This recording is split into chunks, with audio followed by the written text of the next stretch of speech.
About convincing candidates to change their practices if it appears that the candidates' practices lead to them winning? If, without mentioning any names, if a candidate, if the media keeps pointing out issues with the rhetoric and ads and so on, and yet the candidate continues to win, if negative ads are still seen as effective, how do you convince them to change? That's really a good point, and I think I might let Frank talk about it. Frank and I both did the same thing. We ran positive campaigns. And if you don't do that, there's not going to be examples that you can point to and say, hey, you can do this and still win. And so that's part of it. So more and more people have to do that. Some folks who are running for office are committing to do that. Some of the folks who moved from the legislature to other offices have started to committed to do that and won. And they've called and say, what do we do if somebody goes really negative? And we kind of work through that process. And there's part of a follow-up on the toolkit. But Frank, do you want to talk to that?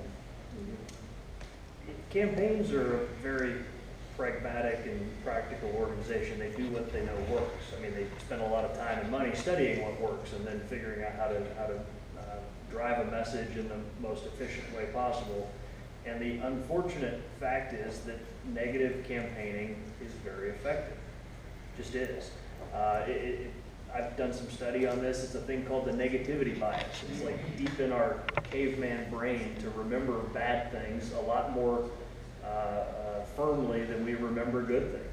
And so you could spend $100,000 in ad money telling the electorate what a great person you are, and then you do a poll afterwards and you see how much that sunk in.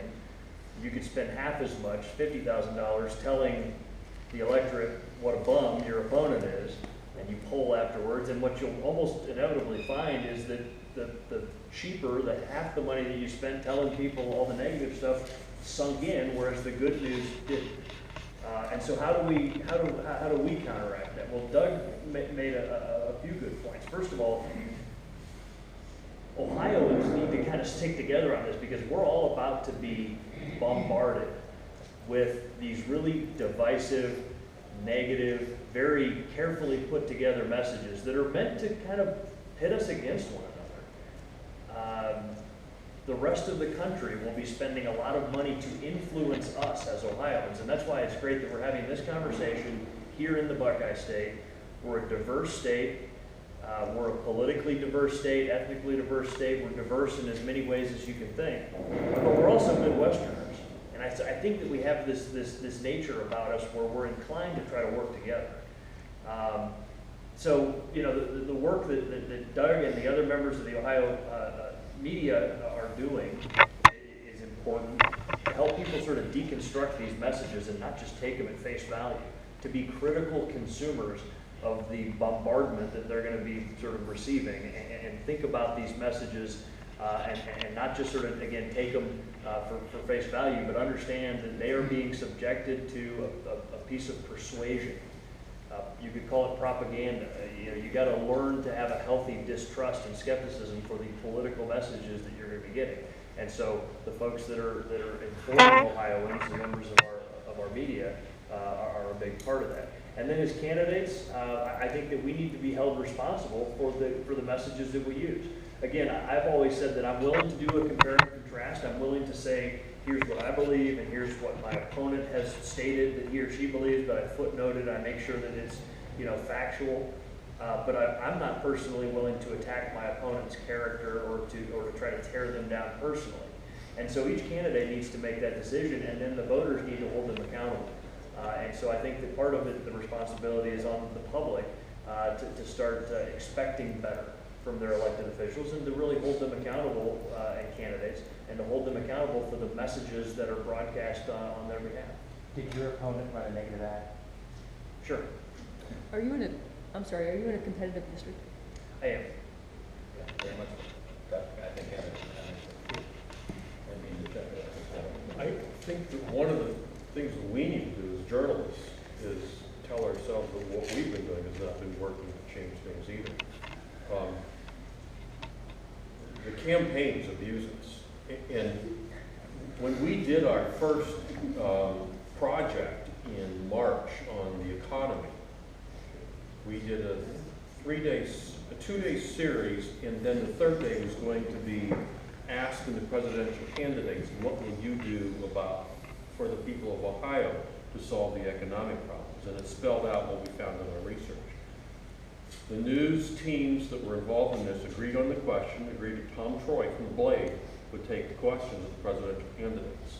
As soon as he sent that question out, one of the campaigns started calling the other news organizations, attacking Tom Troy's credibility, saying, this is a bad question, he can't ask this. And what's this media collaborative stuff? You can't do this. And they're attacking Tom. And the thing that they always said, hello, this is so-and-so, this is off the record. Why do we let them do that? Another campaign called, off the record, we don't have time to answer your question. What? Off the record, this is bad journalism. What? And they called different news organizations and said, off the record, this is bad journalism, attacking our credibility, trying to intimidate us. And we let them get away with it. What is this off the record stuff? You know, maybe we ought to just say, no more off the record. We step back and say, well, we wouldn't get good stories. Maybe we get better stories if we just wrote so-and-so wouldn't talk. Unless they went off the record and said things we couldn't use. That's a crazy system. So ask ourselves, do we need to change what we're doing to get them to change what they're doing? Doug, are you at all worried that changing the way the media does things could then show impartiality towards people who are more civil than other people? Impartiality. Is there a fine line between being a reporter and being an advocate? That's my, Yeah. I mean, it seems like you're kind of favoring people who are more civil than people who aren't. No, I'm favoring the people of Ohio. That's what the baseline here is. We're doing polling with Ohioans. We're doing these deliberative sessions to get them to tell the personal stories behind the polling. And we are saying, here's what Ohioans are concerned about. Give us an answer. And if a campaign refuses to talk about it, we just need to say, this campaign refused to talk about it. Or their answer was, he's a liar, and not give us a policy statement. Put it in the freaking paper. Put it on television. We're not here to protect the candidates. You know, one candidate comes to this state and gets all these news stories.